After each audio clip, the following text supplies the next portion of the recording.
jumpa lagi di acara Ngopi Pagi, Ngobrol Pendidikan bareng PGRI bersama saya Riana, yang hari ini akan membantu acara Ngopi Pagi pada hari ini ya. Jadi di sebelah saya itu sudah kedatangan bintang tamu yang luar biasa sekali ya, sahabat guru semua. Jadi nama beliau panggilannya adalah Pak Sembah. Pak Sembah. Ya, beliau merupakan guru aktif di SMK Negeri 1 Sawan. Kenapa beliau bisa diundang ke acara ini? Pastinya karena kami melihat bahwa beliau, Pak Sembah, itu memiliki segudang prestasi yang bisa menginspirasi sahabat guru yang ada di luar sana. Ya, jadi yang nontonin podcast pada hari ini pasti tidak nyesel karena akan banyak sekali dapat sharing dari Pak Sembah. Ya, kebetulan saya juga sudah pernah mewawancarai Pak Sembah dulu di sekolah dan wah luar biasa banget. Ada satu wejangan yang sampai sekarang masih saya ingat Pak Sembah. Ya, boleh nggak saya jadi opening statement? Oke, boleh. Ya. Kata Pak Sembah dulu ini, beliau berpesan seorang guru paling tidak dalam 1 tahun harus memiliki 1 karya. Sampai sekarang itu saya masih ingat Pak, sehingga itu yang membuat saya sesama guru juga jadi terinspirasi gitu ya Pak ya. Oke, dan sekarang kita mau menggali lebih dalam lagi karena kan itu sudah lewat mungkin kayaknya udah setahun yang lalu ya kita ya. Sehingga tahun ini pasti ada karya baru dong dari Pak Sembah. Apalagi sekarang lagi digalakkan PM, pembelajaran mendalam. Dan ternyata Pak Sembah adalah fasilitator nasional di bidang pembelajaran mendalam. Pasti sudah sering ngasih pelatihan ke guru-guru di sekolah-sekolah yang ada di Bali tentang pembelajaran mendalam itu sendiri. Ya, saya pun rasanya harus masih banyak belajar tentang pembelajaran mendalam gitu ya Pak ya. Jadi saya dapat ilmu gratis sekarang dari Pak Sembah. Ya, oke, silahkan perkenalkan diri dulu Pak kepada sahabat guru yang lagi mendengarkan siaran hari ini. Oke, terima kasih Bu Riana. Nah, Bapak Ibu semua, perkenalkan saya Kadek Sembah Smadiarta. Saya guru matematika Bapak Ibu di SMK Negeri 1 Sawan. Nah, sebenarnya saya tidak banyak hal yang saya miliki Bapak Ibu ya. Cuma kebetulan memang tertarik terhadap berbagai hal untuk mengisi diri, akhirnya punya beberapa pengalaman yang hari ini semoga bisa menginspirasi Bapak Ibu semua. Terima kasih. Perkenalannya singkat, padat, jelas gitu ya. Oke, dimulai dari pertanyaan pertama. Pak Sembah, udah berapa lama jadi guru? Kalau saya jadi guru dari tahun 2012 ya, 2012 sampai sekarang 2025 itu udah sekitar 13-14 tahun ya. Jadi udah lumayan nih. Iya, sudah hampir 14 tahun ya. Dan mulai ingin aktif untuk berkarya itu dari kapan? Kalau mulai aktif berkarya, nah seingat saya Ibu ya, saya mulai itu semenjak saya menempuh S2 ya. Waktu S2 itu sebenarnya saya mendapat banyak inspirasi waktu itu. Karena waktu S2 itu saya, teman-teman S2 saya itu orang-orang yang hebat, guru-guru hebat, biasa menjuarai hal-hal nasional. Nah pada saat itu saya terinspirasi dari rekan-rekan guru ini. Nah pada saat itu akhirnya setelah tamat saya berpikir seperti ini, oh berarti ada langkah tertentu yang perlu dilakukan saat tamat. Sehingga waktu itu saya berpikir setiap tahun minimal perlu ada 1 karya yang dimiliki. Nah dari sana saya mencoba dari hal-hal sederhana, membuat media pembelajaran matematika, kemudian akhirnya dari tahun ke tahun mencoba ikut juga di lomba media belajar matematika, yang akhirnya dari tahun 2013 ya dapat juara 3 di kabupaten, kemudian dan seterusnya. Nah dari sana mulai tertarik dan akhirnya terus meningkat, akhirnya sekarang udah terakhir itu di pentas nasional juga sudah pernah gitu.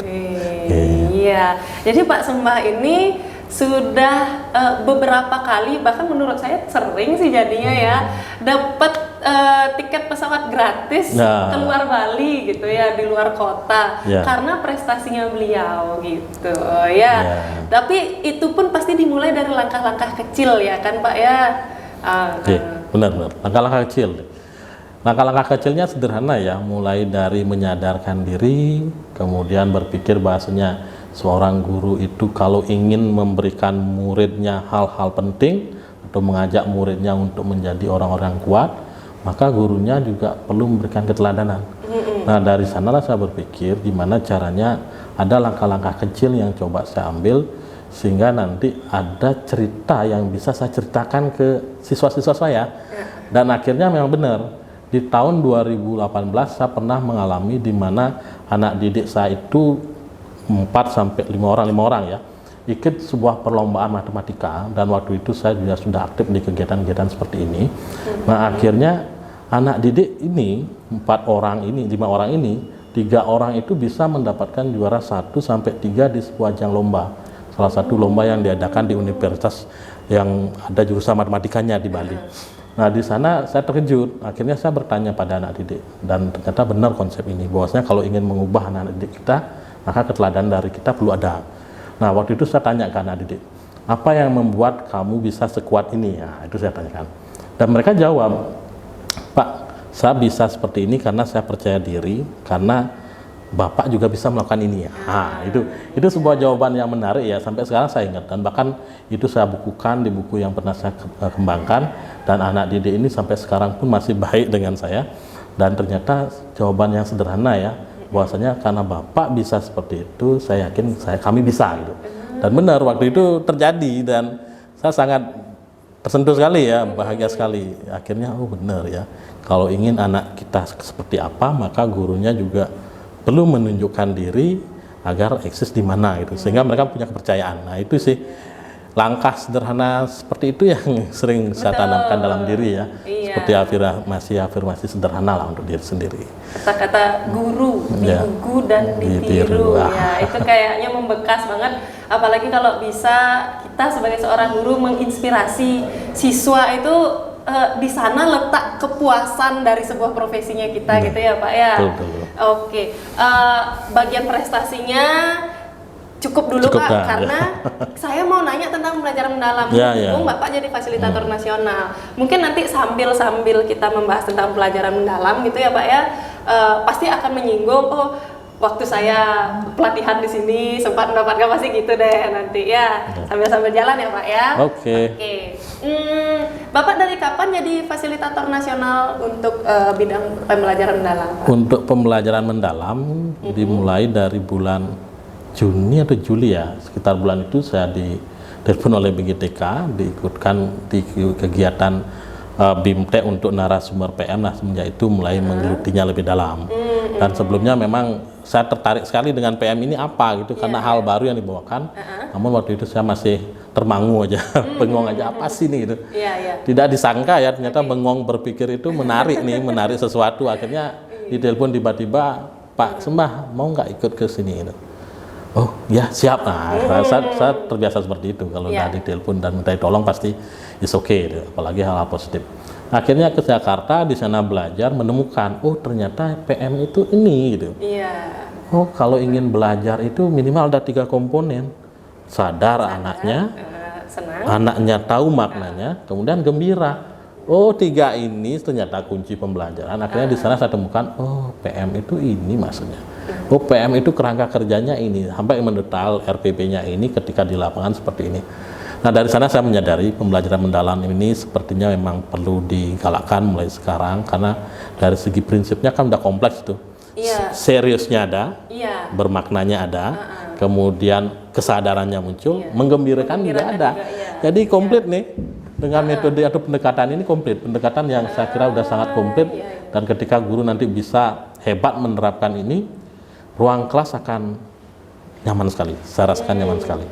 Karena keseriusan belajar muncul, kemudian kesadaran akan belajar muncul, kemudian akhirnya gembira juga ada. Nah, tentu itu kompleks sekali. Dan ketika guru bisa menciptakan ruang kelas seperti ini, saya punya keyakinan pasti ruang kelas itu akan nyaman.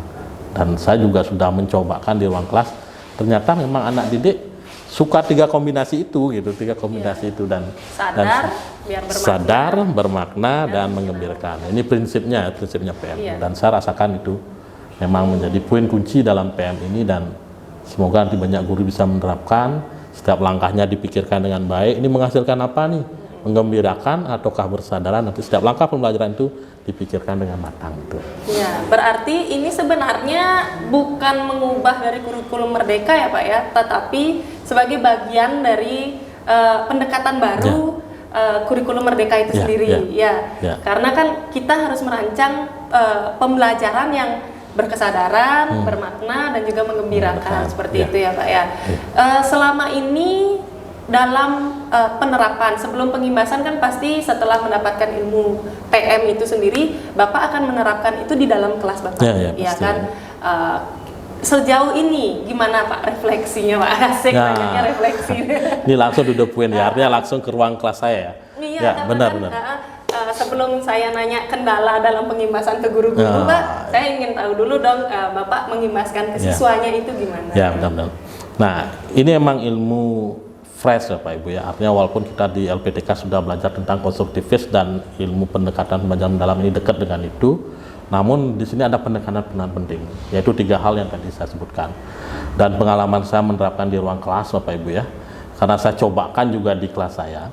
Nah di sini anak-anak itu ketika diajak mulai diawali pembelajaran itu diajak menyadari tujuan pembelajarannya apa, apalagi sebelum belajar diajak duduk hening, kemudian menyadari bahwasanya pembelajaran ini akan bermanfaat untuk saya, menikmati proses pembelajarannya. Kemudian ketika diajak belajar itu bermakna, anak itu di matematika tidak hanya mencoba rumusnya saja, akan tapi menemukan rumusnya dulu. Misalnya bunga majemuk, anak-anak diajak menemukan rumus. Setelah menemukan rumus, coba aplikasi pada beberapa soal, setelah itu baru aplikasi lebih besar. Misalnya membuat mereka kredit bank dan lain sebagainya, itu membuat mereka benar-benar tertarik. Nah itu mungkin yang disebut mendalam, tidak hanya di surface permukaannya saja, tidak hanya anak tahu ini rumusnya, ini cara memakainya, tidak hanya seperti itu. Tapi semakin dalam, kita buat, coba aplikasikan di sehari-hari. Misalnya ada orang tua minjem uang di bank dengan pola anuitas, coba buatkan gimana sih rinciannya, semakin dalam tuh. Nah setelah itu diajak lagi semakin dalam refleksi, di refleksi itu diajak berpikir, ketika nanti anak-anak akan minjem uang dalam jangka waktu sekian tahun, dibandingkan tahunnya sekian, gimana? Tahunnya 5 tahun minjem uang dibanding dengan 10 tahun gimana? Ada diajak refleksi, oh ternyata semakin lama saya minjem uang, akhirnya nanti semakin banyak bunga yang saya gini. Karena akhirnya mereka berpikir, oh ternyata pembelajaran mendalam inilah dia gitu ya. Dari mulai mengenal sesuatu dulu, memahami dulu untuk dapat pengetahuan esensial maupun aplikatif. Setelah itu masuk lagi ke dalam, aplikasikan lebih dalam, masuk lagi lebih dalam, refleksikan. Nah, sehingga kalau ingin mengetahui sebuah pembelajaran itu mendalam, maka kata kunci sederhananya adalah how deep, berapa dalam. Nah, berapa dalam gitu. Itu pertanyaan. Seandainya kita lupa misalnya dengan kerangka-kerangkanya PM ini, kita bisa bertanya pada diri kita ya ketika di kelas, how deep, berapa dalam anak telah dapat ilmunya ini. Ketika kita udah merasa sebagai guru kan punya pengalaman yang lama, merasa anak dapat sudah dalam sekali, pada saat itu PM udah jalan sekali gitu. Nah sehingga PM itu intinya satu pertanyaan itu, how deep, berapa dalamnya gitu, seberapa dalam gitu. Tapi kan kalau mengukur melihat dari dalam itu kan apa ya, kalau kita mau bawa kemana-mana gitu kan kayaknya bisa aja sebuah ilmu pengetahuan kita bawa untuk mau ngukur seberapa dalam gitu. Tapi kalau untuk anak-anak sekolah gitu ya, murid tingkatan SMP, SMA pasti beda dong kedalamannya gitu ya Pak ya. Nah itu ngukurnya Bapak gimana? Nah ini untuk ngukurnya tentu melihat tingkat perkembangan siswa juga. Nah kalau tingkat perkembangan siswa misalnya di level SMA, SMK itu kan kita bisa memperkirakan sampai dalamnya mana nih. Misalnya tentang bunga majemuk dan bunga tunggal, sampai dalam mana kita ajarin nih. Terus sampai mereka cukup bisa menyimpulkan kalau saya minjam uang sekian dalam jangka waktu sekian, maka saya akan lebih ringan membayarnya dibanding sekian gitu. Itu sudah cukup gitu. Kalau misalnya di anak lebih SMP misalnya sampai mana ke dalamnya. Dan ke dalam ukuran ini saya kira Bapak Ibu guru yang sudah punya pengalaman sekian tahun menjadi guru secara empiris, Bapak Ibu udah bisa mengukurkan itu. Pasti feel-nya udah dapat, oh saya cukup untuk anak saya sampai di sini loh. Besok akan ditambah di SMA dan seterusnya gitu. Ya. Berarti kalau bisa saya bayangkan gitu ya Pak ya, ini tidak terikat harus berapa kali pertemuan atau karena kan misalnya pertemuan pertama membahas tentang bunga seperti itu kan tidak mungkin kita akan langsung membahas aplikasi yang betul, dan itu apakah tidak kejar-kejaran dengan tuntutan kurikulum gitu Pak? Oke. Nah itu memang tantangan pembelajaran Bapak Ibu ya. Saya alami sekian tahun menelaah kurikulum, menemani guru-guru Selalu pertanyaan guru-guru itu pasti salah satunya itu Pak Ibu, yaitu gimana seandainya kita ngejar konten agar anak kuat, kemudian sedangkan tuntutan kurikulum pertemuan ini udah habis harus di sini, pertemuan ini harus di sini dan seterusnya. Nah, tentu yang kita pikirkan adalah kedalaman materinya, kedalaman hal yang didapatkan oleh anak kita. Nah, sehingga kalau ingin mengukur hal ini, kita bisa membuat hal-hal sederhana. Bahwasanya PM ini tidak harus selesai dalam satu pertemuan. Tidak hanya di satu pertemuan itu harus ketiga langkahnya PM mulai dari memahami, mengaplikasi, merefleksi dijalankan. Bisa salah satu Pak Ibu. Memahami dulu misalnya pertemuan ini, apalagi di SMK Pak Ibu ya. Memahami dulu pertemuan pertama, pertemuan kedua lagi memahami. Misalnya tentang praktek apa Pak Ibu ya, praktek A. Pertemuan pertama kita jelaskan atau aja anak memahami teorinya. Oh, caranya membuka ini. Kemudian pertemuan kedua mengaplikasi ini belum ke konteks yang lebih luas, mengaplikasi dalam hal memahami, contohnya ini, SOP-nya ini, baru memahami SOP. Nah, setelah itu baru di hari pertemuan ketiga mungkin sudah level lebih tinggi, yaitu mengaplikasi, oh SOP-nya ini, anak-anak diberikan praktek langsung, dan setelah itu baru pertemuan ketiga baru merefleksi. Jadi tidak harus di satu pertemuan sebenarnya. Dan bagaimana nanti menyeting agar tuntutan kurikulum tercapai. Nah, di sini yang perlu kita perhatikan, guru itu adalah insan yang mengembangkan ATP atau kerangka pembelajaran secara mandiri. Guru itu mengembangkan sendiri kan, nah, mulai dari TP menjadi ATP. Nah, ketika menyusun inilah guru memikirkan dengan matang.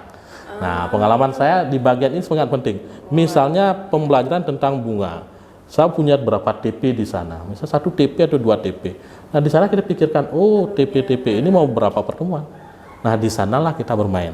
Nah, pengalaman saya kalau sudah nanti misalnya ATP-nya baik, pengalaman saya memperhatikan guru-guru maupun diri saya ketika di kelas, ketika ATP-nya sudah disusun dengan baik, melihat kalender akademik dengan baik, semua berjalan beriringan biasanya itu. Kecuali ada kegiatan-kegiatan insidental di sekolah yang perlu memang urgent harus dilakukan, itu mungkin itu yang perlu dipertimbangkan. Sehingga di pembuatan perencanaan ini muncul sering yang namanya waktu cadangan. Kita sering sediakan waktu cadangan.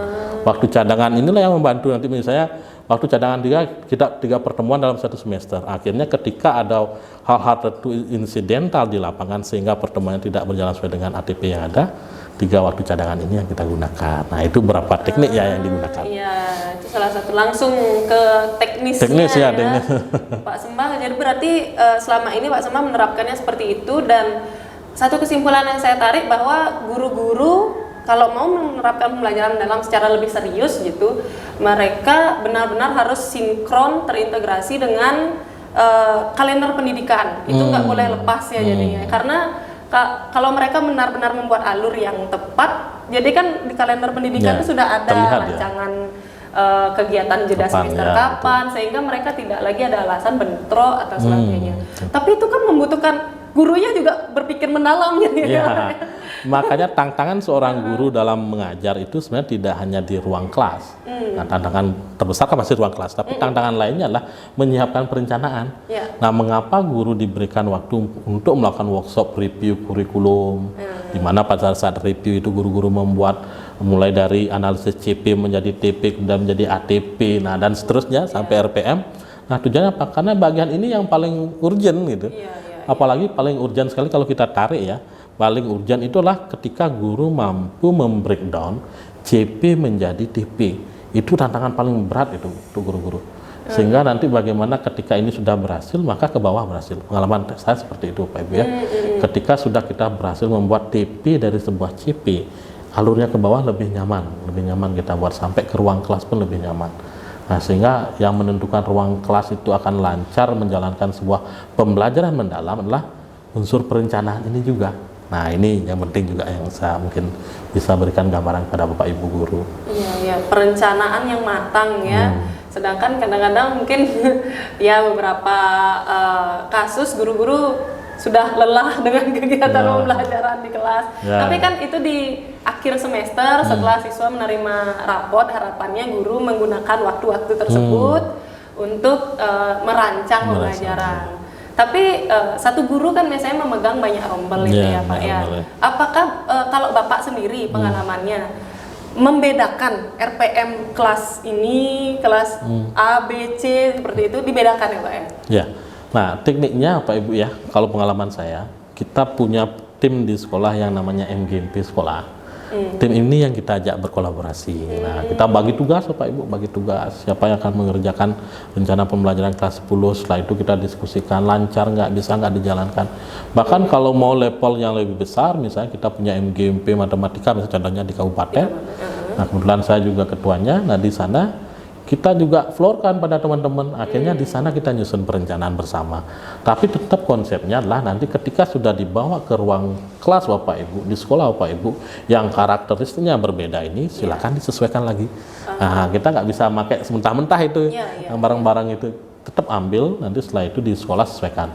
Karena sekolah kan punya ciri khas masing-masing. Nah, nah ini berapa teknik yang sekiranya bisa dilakukan gitu. Oke, ya tips ya untuk sahabat-sahabat guru, manfaatkan teman se-MGMP di sekolah ya. Jadi kalau misalnya jangan berat sendiri gitu ya, harus karena ini kan demi kemajuan siswa kita seperti itu. Oke, pertanyaan berikutnya Pak, setelah Bapak berhasil menerapkan ini di kelas yang Bapak ampu, tantangan mengimbaskan ke teman-teman di sekolah dulu Pak. Karena kan teman-teman di sekolah itu kan teman-teman yang paling sering kita ajak gitu ya istilahnya ya. Mungkin karena saking dekatnya ada kalau istilahnya agak meboye gitu misalnya. Nah, apa aja nih Pak cerita-cerita saat pengimbasan di sekolah? Saat pengimbasan di sekolah, kebetulan saya sebagai penggerak kombel ya, komunitas belajar. Di komunitas belajar ini memang sengaja kita buatkan kegiatan di sekolah yang khusus untuk menelaah PM ini, menjalankan PM. Nah, memang konteksnya karena teman sekolah ya, kadang-kadang pakai dan lain sebagainya ya. Tapi saya rasakan di sekolah saya Ibu ya, di sana teman-teman mau dia gitu, mau. Makan ketika saya sajikan materi, ajak bercanda gitu misalnya, mau nangkep. Nah, sehingga pendekatan yang dilakukan, yang saya lakukan pada teman-teman lah, pendekatan yang tidak harus memaksakan sesuatu harus terjadi sekarang, tidak, pelan-pelan. Karena juga saya ada di sana, kalau memang ada pertanyaan setiap hari pun diskusi nggak apa-apa. Tapi di awal-awal itu memang ketika workshop itu kita coba untuk menanamkan, dan teman-teman saya lihat menerima itu dengan baik. Dan teknik terbaiknya lah membawakan konten itu dengan nyaman ke teman-teman. Karena kita tahu kan karakter teman-teman suka bercanda gitu misalnya kan. Bercanda, membuyu dan lain sebagainya, itu menjadi bumbu-bumbu sekolah yang nyaman ya. Ya akhirnya gunakan teknik itu ketika membawakan materinya, misalnya ya ajak bercanda gitu, ajak bercanda, ajak jok-jok sederhana, ajak kedek-kedek, ajak ice breaking. Nah, ice breaking itu kira-kira siapa yang nggak bisa jawab ice breaking itu, atau siapa yang keliru ya dia kasih jawab gitu. Kan kedek-kedek jadinya ketawa teman-teman ya. Pendekatan itu yang saya kira bisa masuk gitu, yang saya lihat ya. Nah, akhirnya teman-teman bisa mengikuti, walaupun saya sadari karena di sekolah ada banyak kesibukan ya, tentu ada beberapa prioritas dari teman-teman. Tapi kalau kemarin saya ajak di Kombel itu, saya buatkan misalnya kemarin timeline kegiatan, mulai dari yang pertama identifikasi masalah siswa, kemudian membuat perencanaan pembelajaran, sampai sekarang kemarin yang terakhir sudah kita lakukan lah refleksi supervisi pembelajaran mendalam. Sampai sejauh ini lancar. Karena teman-teman saya rasakan entah mengapa ya, saya merasakan itu mau jalan. Walaupun memang kadang-kadang perlu didampingi, perlu diberikan motivasi, tapi saya rasakan beliau mau. Itu yang saya senangi kalau di sekolah saya ya, dengan pendekatan humanis, nyaman, tidak menggurui terlalu tinggi, bahasa-bahasa digunakan, bahasa-bahasa kekerabatan gitu. Ya, kemudian ketika ada yang bertanya, layani langsung. Nah, itu saya kira pelayanan sederhana itu yang menjadi kunci keberhasilannya. Walaupun teman sekolah seakrab ya, tapi dengan teknik itu ini berhasil gitu, saya rasakan. Oke, pertanyaan berikutnya ya Pak ya.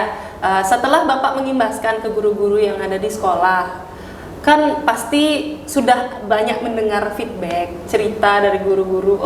Pak Sembah, ini kok saya udah menerapkan pembelajaran ini, saya udah bikin RPM-nya, ternyata ada kendala. Nah, kendala paling banyak yang Bapak temui dari teman-teman di sekolah Bapak itu apa? Ya, kendala yang paling banyak ya dipertanyakan oleh teman-teman di sekolah, kemudian teman-teman di luar ketika saya memberikan pengimbasan, yaitu satu hal ya yang rutin nih, sangat sering nih, yaitu tentang kemitraan pembelajaran. Kemitraan pembelajaran. Karena di sana kan kalau di kerangkanya PM, pembelajaran mendalam ini ada salah satu yang namanya kemitraan pembelajaran. Siapa yang akan diajak berkolaborasi untuk TP ini, Tujuan pembelajaran ini siapa yang akan ajak kolaborasi. Nah, ini sering mendapatkan pertanyaan seperti itu, tantangan di sana, yaitu bagaimana tekniknya berkolaborasi. Misalnya saya guru matematika, nanti saya akan berkolaborasi dengan guru akuntansi karena di sini saya dapat materi tentang bilangan, besok biar bisa digunakan di akuntansi. Nah, gimana caranya itu? Nah, sedangkan misalnya teman guru akuntansi ini kan akan ada jam mengajar, ada kesibukan dan lain sebagainya. Nah, ini pertanyaan krusial yang sering ditanyakan oleh teman-teman. Nah, sehingga saya sering memberikan masukan pada teman-teman. Salah satu tekniknya adalah ada beberapa teknik nih. Salah satunya yang pertama, Bapak Ibu guru bisa duduk bareng dengan teman yang akan diajak kolaborasi, kalau antar guru ini Pak Ibu ya. Kemudian pada saat itu silakan kolab, Bu guru akuntansi, nah itu ya. Nanti saya butuh bagian ini nih untuk dibelajarkan di sini, tolong dikuatkan. Nah, sehingga dengan cara seperti itu besok Bu guru akuntansi, Ibu beliau ya, akan ke kelasnya membawakan tentang itu gitu. Nah, itu salah satu tekniknya. Nah, kemudian teknik lain misalnya adalah di lingkup sekolah, manajemen sekolah membuatkan sebuah sheet atau tabel matriks tentang hal-hal yang bisa dikolaborasikan. Kemudian setiap guru membaca di sana, oh matematika saya dapat kolaborasi, nanti teman-teman di bahasa Indonesia butuh ini, di IPAS butuh ini, misalnya di IPAS butuh tentang skala, anak belajar peta, mereka butuh perbandingan 1:sekian, nanti di sini saya baca, oh geografi atau IPS atau IPAS ini sedang belajar tentang skala. Besok di kelas saya akan selipi tentang perbandingan. Nah, itu tekniknya di lingkup manajemen sekolah. Atau bisa juga lewat kegiatan co-kurikuler. Artinya Bapak Ibu kita semua membangun sebuah kegiatan bersama yang namanya co-kurikuler atau proyek. Nah, di sana langsung duduk bersama kembangkan modul proyeknya seperti apa, tipe apa yang dibutuhkan sehingga kolaborasi langsung terjadi. Nah, itu beberapa teknik yang sekiranya bisa diterapkan. Nah, kalau di SMK ada misalnya kolaborasi dengan ahli, guru tamu, itu udah rutin, mungkin lebih mudah mengelolanya karena memang itu dari pihak sekolah mungkin sudah menyediakan lokasi anggaran untuk akan mengundang dari industri ini, dari industri ini, itu lebih sederhana itu. Tapi kalau memang guru-guru yang sering tanyakan lah, ketika saya punya nanti ingin berkolaborasi dengan guru ini, gimana tekniknya? Itu yang menjadi tantangan guru-guru yang saya rasakan, sehingga saya coba memberikan alternatif solusi dari diri guru itu bisa berdekatan langsung dengan rekan yang lain, atau dari manajemen sekolah membuatkan sebuah payung bersama untuk diperhatikan bersama. Itu beberapa teknik yang bisa digunakan. Berarti memang mitra kolaborasi itu menjadi tantangan sendiri ya, karena kayaknya ini hal baru yang berbeda dari kurikulum-kurikulum sebelumnya ya. Mitra kolaborasi ini yang ditekankan banget. Padahal sebenarnya kalau sederhana mau dibicarakan bareng itu kayak kalau misalnya saya mau ngasih pembelajaran tentang A, mumpung di pelajaran kamu ada, tolong deh diselipin dikasih di kelas kayak gitu ya, sederhananya gitu ya. Oke, ya. Luar biasa. Pertanyaan selanjutnya Pak, ini kan sudah di sekolah. Nah, sekarang Bapak mengimbaskan ke guru-guru yang Bapak secara pribadi kan tidak kenal di sekolah-sekolah lain gitu Pak. Gimana tanggapan mereka, lalu apa yang paling sering menjadi pertanyaan selain mitra kolaborasi? Saya pikir gini Pak, maaf saya potong ya Pak ya, ini karena terlalu semangat sini. Karena gini Pak, saya sendiri pun waktu review kurikulum di sekolah saya mendapatkan pembelajaran tentang workshop tentang pembelajaran mendalam itu. Tapi karena ini langsung diberikan baru dan waktu itu yang didatangkan narasumber itu dari pusat kurikulum Puskur, sehingga kayak ini banyak banget sebenarnya yang saya ingin coba tapi dengan waktu yang terbatas. Kalau itu saya sebagai peserta. Nah, kira-kira kalau Bapak mengimbaskan ke sekolah-sekolah lain, itu yang paling banyak menjadi tantangan atau pertanyaan dari guru-guru di sekolah lain itu gimana Pak?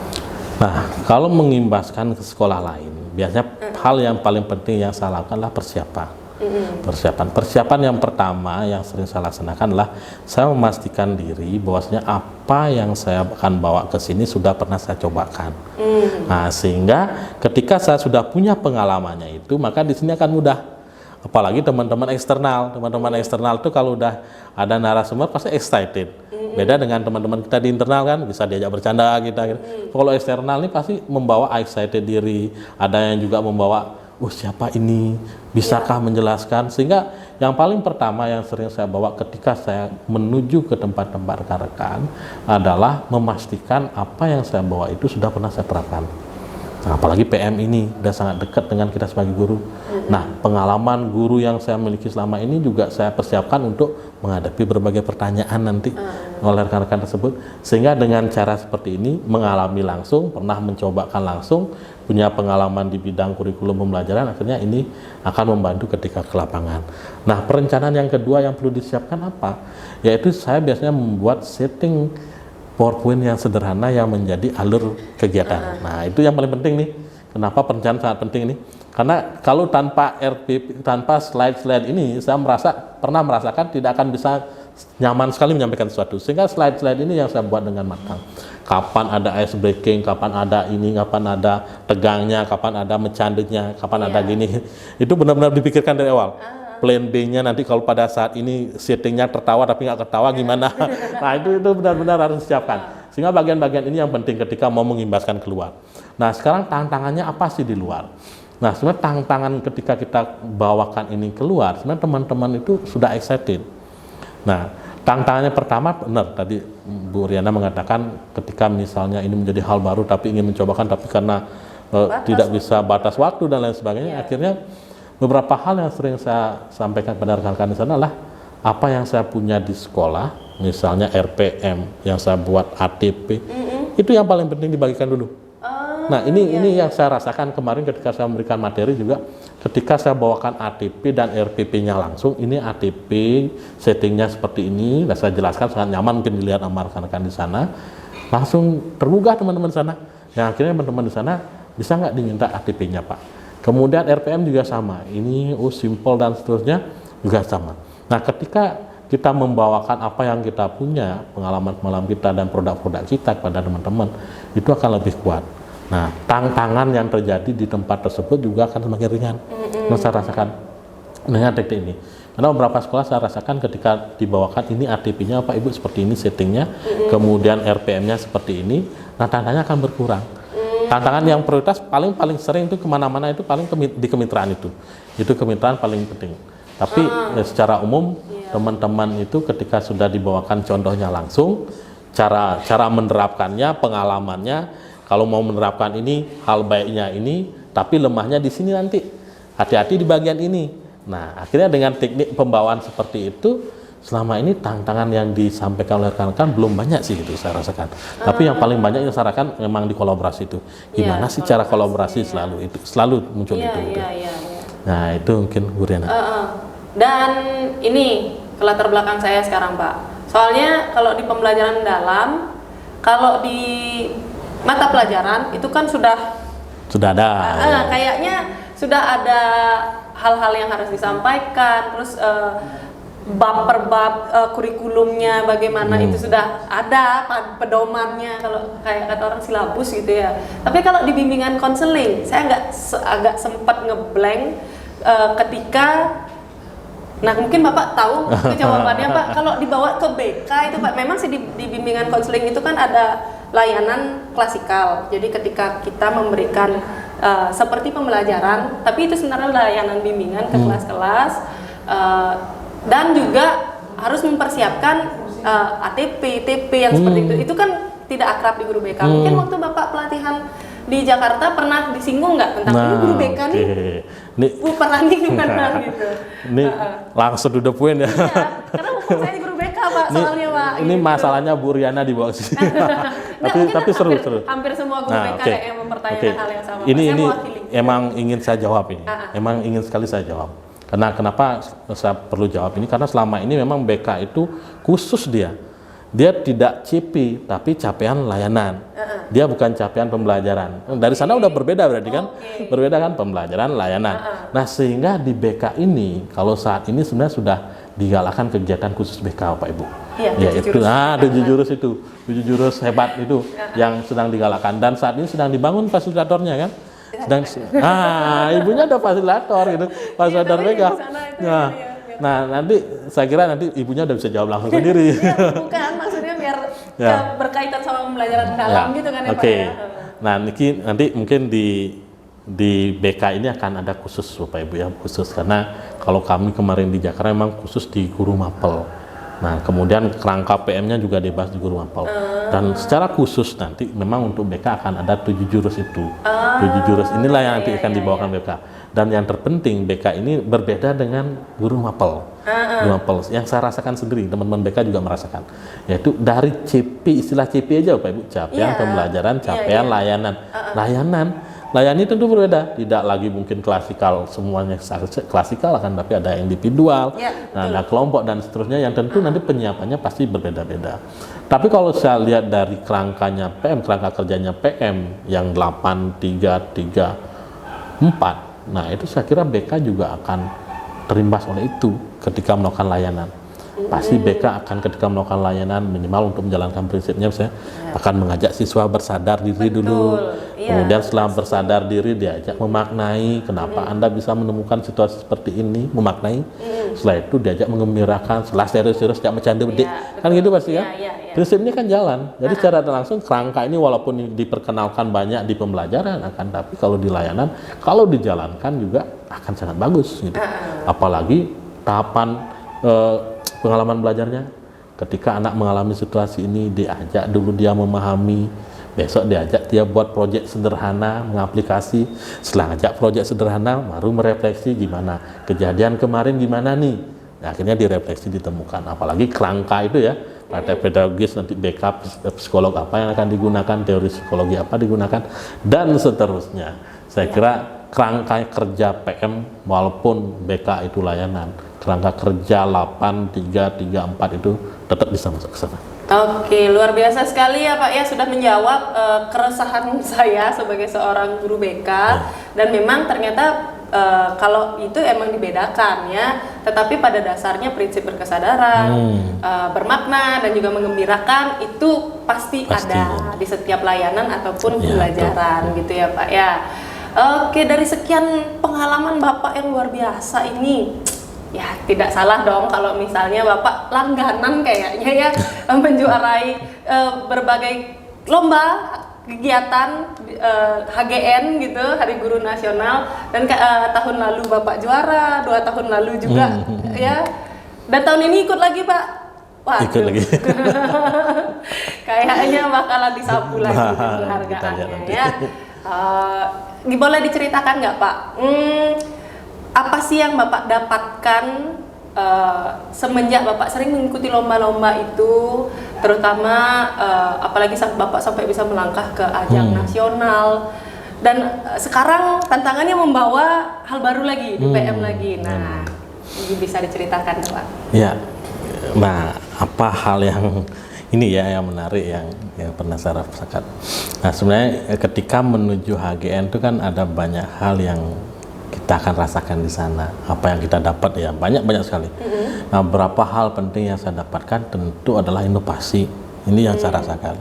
Karena ketika mengikuti ajang-ajang di nasional, di provinsi, dimanapun itu inovasi ini yang saya lirik. Oh misalnya Pak ini kemarin di pusat bawa ini, oh besok di kelas saya bisa nggak digunakan?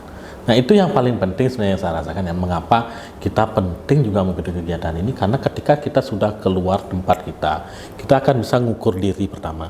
Oh ternyata perkembangan pendidikan di kelas saya baru sampai di sini, sedangkan teman saya di luar sudah sampai di sini.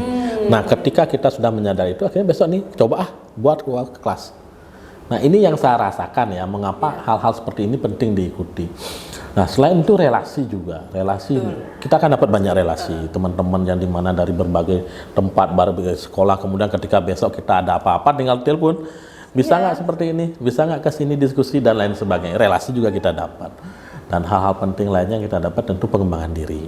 Nah tentu untuk portofolio diri ini kita juga tidak bisa hindari ya, pasti kita juga melirik itu, artinya perkembangan karir dan lain sebagainya. Tapi yang paling penting selepas dari hal-hal pribadi, yang paling saya rasakan adalah ketika saya mengikuti kegiatan-kegiatan seperti ini, saya mendapat inspirasi. Oh ketika dapat inspirasi ini, besok ke kelas mau diapakan, sehingga kelas itu terus mengalami pembaharuan nih. Kelas tahun 2022 saya dengan kelas tahun 2025 sekarang beda. Kelas tahun 2025 ini dengan nanti 2027 gitu misalnya, akan beda lagi. Kenapa beda? Ini inspirasi ini dapat, setiap inspirasi ini dapat, akhirnya semua akan berbeda. Dulu misalnya di kelas saya jarang menggunakan teknik refleksi di akhir pembelajaran. 2025 ini bahkan itu yang menguatkan pembelajaran. Di akhir sesi saya ajak anak-anak berefleksi. Coba anak berefleksi secara umum ya, dan Pak akan berefleksikan.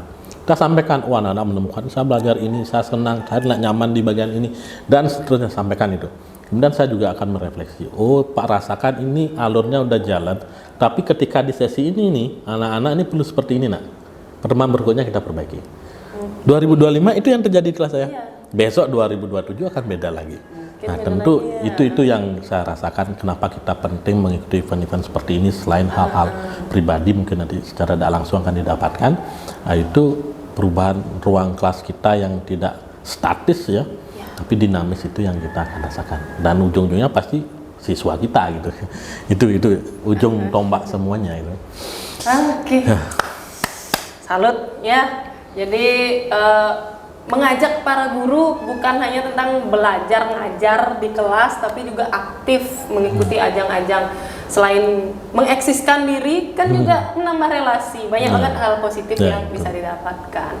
Oke, sahabat guru semua, di segmen ini saya ingin membacakan pertanyaan-pertanyaan dari sahabat-sahabat guru yang sudah mengirimkan pertanyaan melalui link Google Form ya. Jadi ada 3 pertanyaan. Sebentar, saya lihat dulu. Oke. Nah, ini adalah pertanyaan-pertanyaan dari guru-guru ya, teman-teman guru di luar sana yang sudah tahu informasi tentang podcast ini, kemudian ingin bertanya. Pasti karena, wah ini narasumbernya Pak Sembah, saya tahu ini Pak Sembah nih, itu pasti ya. Oke, pertanyaan pertama dari Agung Parama Surya dari SMK Negeri 1 Busung Biu, Pak. Jadi Pak Agung bertanya, Pak Sembah, apa kiat-kiat membuat praktik baik biar bisa lolos nasional? Ini kayaknya bakalan ikut ini Pak Agung ini. Pak Agung ya. Oke, ya. Ya, halo Pak Agung. Pak Agung jadi peserta juga ya, ikut peserta sekarang Pak Agung.